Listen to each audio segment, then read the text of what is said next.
আসসালামু আলাইকুম। আজকে একটা এলিয়ন গাড়ির গিয়ার বক্স নিয়ে যাচ্ছি। এটা সমস্যা ছিল, আপনার সিল পাল্টানোর পরে গিয়ারটা খারাপ হয়ে গেছে, হয়তো বা আধা ঘন্টা চালার পরে গাড়িটা সামনেও যায় না, ব্যাগেও যায় না। এটা সমস্যা এইটাই। তো এই জন্যই আমরা বলি যে যে কোনো সময় যদি সিল পাল্টান অন্তত খেয়াল রাখতে হবে। যেমন আমরা একটা সিল পাল্টানোর জন্য 2 দিন সময় রাখি। একদিনে সিল পাল্টাই, তারপর চালায় মালায় রেখে দিই, হেয়ার পর দিন গাড়িটা ডেলিভারি দিই। কারণ সিল পাল্টানোর নিয়ম হলো, আপনি যদি সিল পাল্টাই নগদ গাড়িটা ডেলিভারি দেন, ঠিক 1 থেকে দেড় ঘন্টা পর গাড়িটা বোবা হয়ে যাবো গা।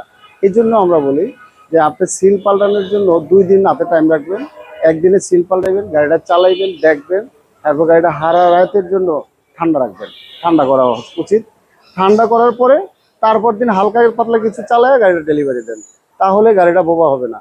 আর এখন কিছু লোকজন আমাদেরই ভাই বেড়াদার কাজ করতেছে, গাড়িটা আসার পরে সিল পাল্টায়, সিল পাল্টার পরে ডেলিভারি দেওয়া যায়। এই গাড়িটাই সমস্যা।